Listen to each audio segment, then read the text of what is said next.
Hello दोस्तों, जय हिंद। उम्मीद करता हूँ आप लोग एकदम स्वस्थ होगे और अपनी प्रिपरेशन अच्छे से कर रहे होगे। ये वीडियो इंपॉर्टेंट होने वाला है एसएससी एमटीएस 2022 वाले बच्चों के लिए। इस वीडियो में आप लोगों के जितने भी डाउट हैं एसएससी एमटीएस 2022 की एक्सपेक्टेड कट ऑफ से रिलेटेड और जितने भी एक्स्ट्रा डाउट हैं वो सारे डाउट्स मैं इसमें क्लियर कर दूंगा। वीडियो बहुत ज़्यादा इन्फॉर्मेटिव हो गई आप लोगों के लिए, बिल्कुल स्किप मत करना, एक एक चीज़ ध्यान से समझिएगा वरना इंपॉर्टेंट चीज़ हो सकता है आप लोगों से छूट जाए। क्योंकि नॉर्मलाइजेशन 30 नंबर तक किस प्रकार से मिल गया है यहाँ पर नॉर्मलाइजेशन, अभी ये जो इतनी भारी कट ऑफ देखने के लिए मिल रही है हर एक कैटेगरी के लिए, क्या यही कट ऑफ है? अभी कुछ बच्चों को ये भी जानकारी नहीं चल रही है कि भाई रिजल्ट आया है तो आया क्या है। भाई रिजल्ट में इतनी ज़्यादा कट ऑफ अगर अभी से चली गई तो फिर बाद में क्या होगा। देखो, सबसे पहले मैं आप लोगों को क्लियर कर दूं, अभी ये आपका जो रिज़ल्ट आया है ये आप लोगों का एसएससी का कोई एमटीएस का कोई फाइनल रिज़ल्ट नहीं आ गया है। ये आप लोगों का एसएससी एमटीएस में दो प्रकार की पोस्ट हैं इस बार। एक आप लोगों की एमटीएस की पोस्ट है और दूसरी आप लोगों की हवलदार की पोस्ट है। एमटीएस की 12,000 पोस्टें हैं आप लोगों की और हवलदार की जो पोस्ट हैं वो 500 पोस्टें हैं। अभी ये जो आप लोगों का एक रिज़ल्ट निकाला गया है, ये हवलदार की जो ओनली 500 पोस्ट हैं, उन 500 पोस्टों के लिए जो आगे की लिए बच्चे शॉर्ट लिस्ट किए गए हैं पीईटी और पीएसटी के लिए, यानी कि उनको वॉकिंग के लिए और शारीरिक मेजरमेंट के लिए उनकी लिस्ट निकाली गई है। आप लोगों की एक साइड 500 हवलदार की वैकेंसीज़ हैं और एक साइड 12,000 एमटीएस की वैकेंसीज़ है। दोनों को मिला के टोटल 12,500 पोस्टें हैं आप लोगों की। तो आप लोगों में से बच्चे जो टेंशन ले रहे हैं हवलदार की कट ऑफ देख करके, इतना भारी भरकम कट ऑफ चली गई है, हर एक चीज़ के बारे में मैं आप लोगों को क्लियरेंस देने वाला हूँ यहाँ पर। वो केवल 500 पदों के लिए आप लोगों की कट ऑफ निकाली गई है। जो बच्चे शॉर्ट लिस्ट हुए हैं 3015 बच्चे, उनका नाम दिया गया है। वीडियो आप लोगों के लिए बहुत ज़्यादा इन्फॉर्मेटिव होगी, हर एक चीज़ आप लोगों को बताऊंगा। नॉर्मलाइजेशन कैसे होगा और 100 नंबर के पास अगर आपके नंबर हैं तो आपको क्या करना चाहिए, सारी चीज़ आप लोगों को बताऊंगा हर एक कैटेगरी वाइज। तो चलिए वीडियो को शुरू करते हैं। तो सबसे पहले आप लोगों को मैं बता दूं कि यहाँ हम लोग एसएससी एमटीएस 2022 की एक्सपेक्टेड कट ऑफ के बारे में, हर एक चीज़ के बारे में डिटेल्ड चीज़ें आप लोगों को बताऊंगा, डिटेल्ड चीज़ें आप लोगों को समझाऊंगा। उसके पहले एक और इन्फॉर्मेटिव चीज़ आप लोगों को बता दूं, अगर आप लोग SSC MTS, CGL, CHSL, CPU, stenographer आदि किसी भी पेपर की तैयारी कर रहे हो एसएससी के, तो निश्चित रूप से चैनल पर जुड़ जाओ। क्यों जुड़ जाओ? क्योंकि भविष्य में जब आप लोगों को स्टेट प्रेफरेंस भरना होगा, पोस्ट प्रेफरेंस भरना होगा, रिजल्ट आने के पहले एक्सपेक्टेड कट ऑफ का एनालिसिस चाहिए होगा, आंसर की आने के बाद रॉन्ग क्वेश्चंस के बारे में जानकारी चाहिए पड़ेगी, एसएससी के एंड से आने वाले नोटिफिकेशन और नोटिस को बिल्कुल सिंपलेस्ट भाषा में आप लोगों को समझना पड़ेगा। तो आप लोगों की काफ़ी हेल्प हो जाएगी मेरे चैनल के थ्रू। अब मैं आप लोगों को बताता हूँ एक एक चीज़ अच्छे से क्लियरली। देखो, टोटल आप लोगों की जो पोस्ट हैं इस बार एमटीएस में वो टेंटेटिव अभी 12,500 के समथिंग आप लोगों का पोस्ट है। एक चीज़ आपको क्लियर हुई, 12,500 के लगभग पोस्ट है, काफ़ी पर्याप्त मात्रा में पोस्ट हैं आप लोगों की। ये जो 12,500 आपकी पोस्ट हैं ये एक्चुअली दो प्रकार की कैटेगरीज में बटी हुई हैं। कौन सी दो प्रकार की? एक आप लोगों की हवलदार की है और एक आप लोगों की प्योर एमटीएस वाली है। ठीक है, हवलदार की जो आप लोगों की पोस्ट हैं वो 529, मोटा मोटी टेंटेटिव मानते हैं तो 500 पोस्ट आप लोगों की रहती हैं हवलदार की, और बाकी जो प्योर एमटीएस की पोस्ट है वो 12,000 पोस्ट आप लोगों की हैं। टोटल जब आप इन दोनों को प्लस करेंगे, मिलाएंगे, तो आप लोगों को 12,500 पोस्ट देखने के लिए मिलेगी। आई होप ये चीज़ आपको समझ में आ गई होगी। अभी जो कुछ दिन पहले रिज़ल्ट आया है एसएससी ने निकाला है, ये आप लोगों की हवलदार की जो पोस्ट थी, यानी कि जो 500 हवलदार की पोस्ट हैं, उन 500 पोस्ट के लिए आगे हवलदार की जो पोस्ट है उसमें आप लोगों का वॉकिंग होनी है और शारीरिक मेजरमेंट होना है। तो उसके लिए करीब 6 टाइम बच्चों को, यानी कि 6 गुना बच्चों को यहाँ पर शॉर्ट लिस्ट किया गया है, यानी कि 3,000 बच्चों को आगे के लिए बुलाया गया। एक्चुअली 3,015 बच्चों को बुलाया गया, पर मोटा मोटी समझने के लिए 3,000 बच्चों को आगे शॉर्ट लिस्ट किया गया है यहाँ पर। ये जो आपका भी रिज़ल्ट आया है ये एसएससी एमटीएस का कोई फाइनल रिज़ल्ट नहीं है। आगे जो फाइनल रिज़ल्ट आएगा उसमें कट ऑफ बढ़ेगी नहीं, कम होगी, क्योंकि यहाँ केवल 500 बच्चों की पोस्ट के लिए उसके सापेक्ष 6 गुना बच्चों को बुलाया गया है, करीब 3000 बच्चों को बुलाया गया है, जबकि टोटल पोस्ट आपकी 12,500 है। तो आप लोग समझ सकते हो, बड़े कॉमन सेंस की बात है कि आगे आने वाले समय में आप लोगों की जो कट ऑफ है वो कम होगी। अभी एक एक चीज़ आप लोगों को क्लियर करता हूँ। ये चीज़ आपको समझ में आई तो सबसे पहले तो आप लोग घबराओ मत कि इतनी ज़्यादा कट ऑफ देख करके आप लोग बिल्कुल घबराए जा रहे हो। एक्चुअली ये जो कट ऑफ है, आप ये समझ लो कि जो टॉप 3000 बच्चे हैं उनके लिए ये कट ऑफ है, ठीक है ना। और टोटल पोस्ट आपकी 12,500 पोस्ट है, तो कट ऑफ आपकी डाउन होगी। मोटा मोटी आप लोगों को हिसाब समझ में आया होगा। अब यहाँ देखो, ये चीज़ ध्यान से समझना, वरना आप कुछ बच्चे यहीं से अगर वीडियो देखेंगे तो वो कहेंगे नहीं भाई ये सर ने एक्सपेक्टेड कट ऑफ बता दी। यहाँ पर ये एक्सपेक्टेड कट ऑफ नहीं है, ये अभी जो MTS हवलदार के लिए जो कट ऑफ आई है रिजल्ट में वो है मोटा मोटी। आप लोग यहाँ पर देख लो किस कैटेगरी के लिए कितनी कितनी, देखो दशमलव के बाद भी यहाँ पर कट ऑफ गई थी। अब उतना बनाना और समझाना वीडियो बहुत लंबा हो जाता, तो आप लोग एक मोटा मोटी ये देख लो, इतने इतने आप लोगों के जो है कट ऑफ अभी निर्धारित की गई है। जो 500 पोस्ट अभी हवलदार के लिए, उसके लिए जो 3000 बच्चों को लिया गया है उनके लिए ये आप लोगों के कट ऑफ मार्क्स हैं, ठीक है ना, हवलदार के लिए जो अभी आई हुई है। आई होप ये चीज़ आपको समझ में आ गई होगी। अब बात करते हैं नॉर्मलाइजेशन के बारे में। देखो नॉर्मलाइजेशन यहाँ बहुत ज़्यादा नंबर का देखने के लिए मिला है। मैंने ये चीज़ स्वयं पर्सनल इसको जो है नोटिस किया था, वीडियो भी मैं बना चुका हूँ, आप लोग जा कर के चैनल पर देख सकते हो, उसमें डिटेल में बताया मैंने।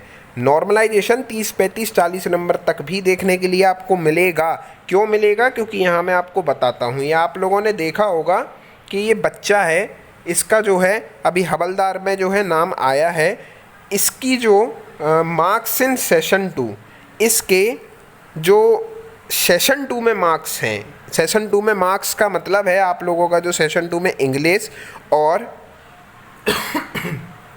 इंग्लिश और आप लोगों का जो GK GS के थ्रू जो आप लोगों की कट ऑफ बननी है, उसे मिलाकर जो इस बच्चे के मार्क्स हैं वो 145 पॉइंट दशमलव के बाद अंकों तक गए हैं। अब इतने अंक तो तभी आ सकते हैं दशमलव के बाद जब नॉर्मलाइजेशन हुआ हो। एक चीज़ क्लियर हुई, यानी कि ये जो यहाँ नंबर दिया हुआ है इस बच्चे का, ये इसका नॉर्मलाइज्ड मार्क्स दिया हुआ है। अगर नॉर्मलाइज्ड मार्क्स नहीं होता तो फिर 145.33 होता, 145 होता, या फिर 145.67 होता, ऐसा नंबर होता। क्योंकि इतने अंकों तक चले गए हैं, यानी कि ये इसका नॉर्मलाइज्ड स्कोर है। एक चीज़ आपको समझ में आई।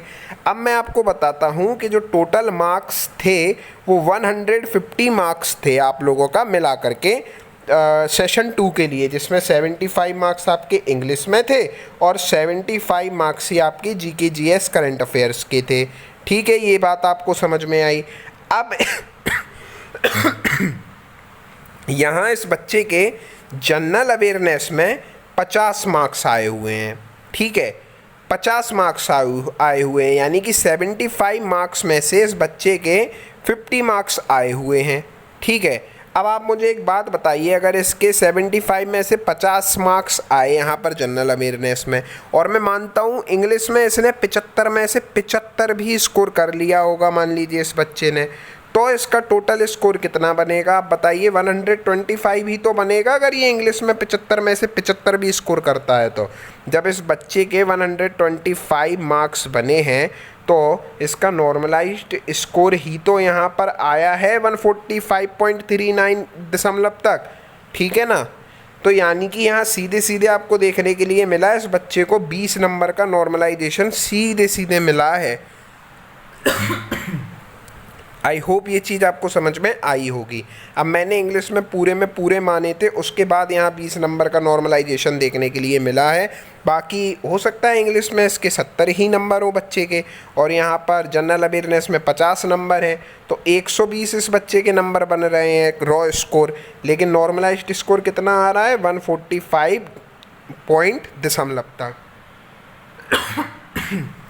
यानी कि 25 नंबर का नॉर्मलाइजेशन देखने के लिए मिल रहा है।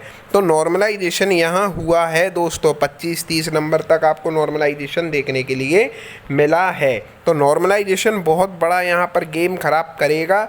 कुछ बच्चों के लिए ख़राब होगा गेम, तो कुछ बच्चों के लिए अच्छा होगा। अब बात करते हैं, आगे बढ़ते हैं।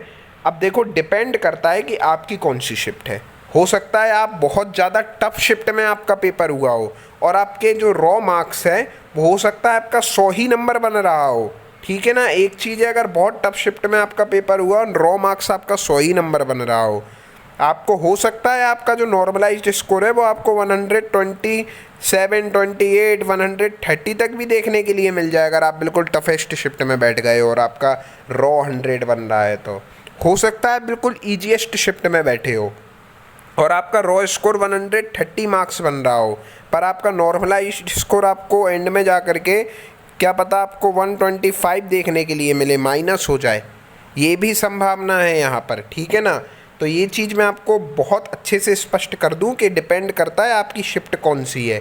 अगर आप 100 नंबर भी ला रहे हो टफेस्ट शिफ्ट में आके तो अपने आप को कंपटीशन से बाहर मत समझना, और अगर आप 125 मार्क्स तक 130 मार्क्स तक भी ला रहे हो, मैं यूआर कैटेगरी की बात कर रहा हूँ, बाकी अपनी अपनी कैटेगरी के हिसाब से आप लोग इस चीज़ को समझ सकते हैं। 125 मार्क्स तक भी अगर आप लोग ला रहे हो तो हो सकता है आपको 120 देखने के लिए मिल जाए अगर आप ईजीएस्ट शिफ्ट में बैठ गए हो तो ये सारी चीज़ों पे बहुत ज़्यादा डिपेंड करता है ये चीज़ यहाँ पर कि आपकी शिफ्ट कौन सी है।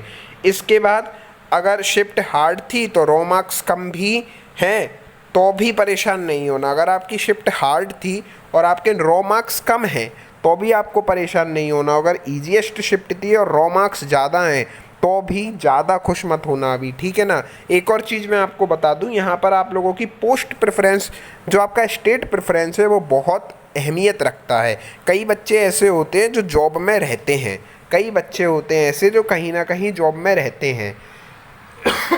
जैसे फॉर एन एग्जाम्पल मेरे एक जान परिचित वाले थे, हैं एक्चुअली, तो वो क्या था उनका जो है कर्नाटक, उनको जो है जॉब मिली पोस्टल असिस्टेंट, वो कर्नाटक बेंगलोर में उनकी जो है पोस्टिंग हुई। अब वो जो है चाहते हैं कि उनका जो है यूपी में या एमपी में आ जाएं वो किसी भी पोस्ट पर। तो वो क्या करते हैं, एमटीएस का फॉर्म भरते हैं अभी भी, लेकिन एमटीएस का फॉर्म वो भरते हैं और उसमें स्टेट प्रेफरेंस कोई स्टेट डालते ही नहीं, केवल वो यूपी डालते हैं और एमपी डालते हैं, 2 स्टेट डालते हैं, यूपी या एमपी, 2 स्टेट प्रेफरेंस में डालते हैं। आज भी वो एमटीएस का फॉर्म भरते हैं। तो ये भी चीज़, कुछ बच्चे ऐसे भी होते हैं जो ऑलरेडी कहीं ना कहीं जॉब पर रहते हैं, उन्होंने ये भी फॉर्म भरा होगा एमटीएस का, लेकिन केवल इसीलिए कि वो अपने राज्य में आ पाएँ, और अपने राज्य में आने के लिए अगर वो कार्य कर रहे हैं तो और ऑलरेडी कहीं पर अगर जो है जॉब में है तो ऐसा टेंडेंसी है कि वो फिर एक्स्ट्रा कोई स्टेट भरते ही नहीं है, एक्स्ट्रा स्टेट को फिल ही नहीं करते, वो अपनी टारगेटेड स्टेट को फिल करते हैं। तो ऐसे में हो सकता है कि ऐसे बच्चों का काफ़ी ज़्यादा आप लोगों को बेनिफिट हो जाएगा। बेनिफिट क्या होगा, मान लीजिए इन्होंने स्कोर करा यहाँ पर 130 मार्क्स ऐसे किसी ने स्कोर किया और यूपी की कट ऑफ गई 131। अब फिर क्या होगा, अब इनका ये जो 130 मार्क्स हैं ये बेकार हो जाएंगे। ये भले ही आपसे ज़्यादा नंबर लेके आ रहे हो लेकिन स्टेट तो आपसे मैच नहीं करेगा ना, तो इनका कंपटीशन आपसे रहेगा ही नहीं। अगर इनके 131 आते तो इनको यूपी मिल जाता है, एग्जाम्पल के लिए मैं बता रहा हूँ आपको ये चीज़। तो ये चीज़ आप लोगों के लिए थोड़ा बेनिफिशियल रहती है। यहाँ पर स्टेट प्रेफरेंस भी बहुत कुछ डिपेंड करता है। कई बच्चे ऐसे होते हैं वो अदर स्टेट में जाना नहीं चाहते, वो स्टेट प्रेफरेंस में केवल अपने आसपास की अपनी ही स्टेट भरते हैं, उसमें सिलेक्शन होता है तो हो जाता है, नहीं होता है तो फिर दूसरी स्टेट में वो स्टेट प्रेफरेंस भरते ही नहीं, भरा ही नहीं होता उन्होंने, तो आगे फिर उनको प्रेफर भी नहीं किया जाता। ये चीज़ आपको समझ में आ गई होगी, आई होप। ये चीज़ें हो गई। अब आप लोग समझ लो एक्सपेक्टेड कट ऑफ कितना जा सकती है। ये मैंने आपको रॉ स्कोर के बेसिस पर बताया है। वीडियो बंद मत करना, चीज़ समझ लेना अभी आप प्लीज़, ठीक है। आप लोगों का अगर रॉ स्कोर इतना इतना है कैटेगरी वाइज, आप लोग देख लो, ये एक्सपेक्टेड कट ऑफ है एसएससी एमटीएस 2022 की। अगर आप लोगों का रॉ स्कोर इतना इतना बन रहा है, यूआर में 114, ओबीसी में 113, ईडब्ल्यूएस में 112, एससी में 106, एसटी में 102, ओएच एचएच पीडब्ल्यूडी वाले जो बच्चे, इनका डाटा मेरे पास कम था, तो लगभग अगर आपका 100 तक बन रहा है और ईएसएम में अगर 90 नंबर तक आपका रॉ स्कोर बन रहा है तो आप लोग अपने आप को ठीक ठाक स्थिति में समझ सकते हो। 90% 95% तक ठीक ठाक स्थिति में समझ सकते हो। इसके अलावा एक जो एक्सेप्शन वाला मैंने आपको पॉइंट बताया है, अगर आप बिल्कुल 2-3 जो टफेस्ट शिफ्ट हुई हैं उनमें आपका पेपर पड़ गया, अगर जो 2-3 बिल्कुल टफेस्ट शिफ्ट हुई हैं उनमें आपका पेपर पड़ गया और उसमें आप लोगों का ये जो जितनी मैंने यहाँ पर कट ऑफ बताई है, इससे अगर आप 8-10 मार्क्स कम भी ला रहे हो, ठीक है ना, 8-10 मार्क्स अगर आप ये बताई गई कट ऑफ से कम भी ला रहे हो, बिल्कुल टफेस्ट जो 2-3 शिफ्टें अगर उसमें आप बैठ गए हो, तो भी आपको परेशान होने वाली बात नहीं है, आपको नॉर्मलाइजेशन अच्छा मिल जाएगा। ये चीज़ आपका मोटा मोटी है। ये भैया मेरे हिसाब से कट ऑफ आप लोगों की इतना लगेगी, ये रॉ स्कोर के बेसिस पर है, रॉ स्कोर के बेसिस पर है। अब इसमें आप लोग अगर चाहें और बिल्कुल टफेस्ट शिफ्ट वाले जो बच्चे हैं वो 8-10 नंबर अगर आप लोगों के कम भी हैं इस कट ऑफ से, तो आप लोग अपने आप को जो है ठीक ठाक स्थिति में समझिए। लेकिन बिल्कुल जो 2-3 टफेस्ट शिफ्ट हुई हैं उनकी बात कर रहा हूँ यहाँ पर, हर एक बच्चा अपनी शिफ्ट को टफ मत समझना, ठीक है। बाकी आई होप आप लोगों के लिए जैसा भी हो रिज़ल्ट आए अच्छा है और आप लोगों को जो है खुशखबरी मिले, आप लोगों को भी नॉर्मलाइजेशन का लाभ हो अगर आप लोगों की शिफ्ट टफ हुई हो और आप लोग एटलीस्ट एक जॉब जो है सिक्योर कर पाओ। लेकिन रियलिटी कुछ ऐसी ही जा रही है। इतना अगर आपका जो है स्कोर बन रहा है रॉ स्कोर, तो आप अपने आप को मजबूत स्थिति में समझ सकते हो। बाकी रिज़ल्ट पे आप लोगों को पता चलेगा ही। लेकिन कुछ बच्चे जो अभी परेशान हैं एकदम से हवलदार वाली कट ऑफ देख करके, आप लोग परेशान मत होइए। मैंने उसके लिए भी आप लोगों को बता दिया, वो केवल 500 पोस्ट के लिए कट ऑफ है। अभी 12,000 जो आपकी पोस्टें हैं मेन, टोटल मिला के जो 12,500 पोस्टें हैं उस पर आप लोग कट ऑफ देखिएगा, अभी परेशान मत होइए। यह आप लोगों का मोटा मोटी हिसाब था। आगे आप लोगों को बेस्ट विशेज़। आई होप आपको चीज़ें समझ में आई होंगी। जय हिंद, अपना ख्याल रखिए।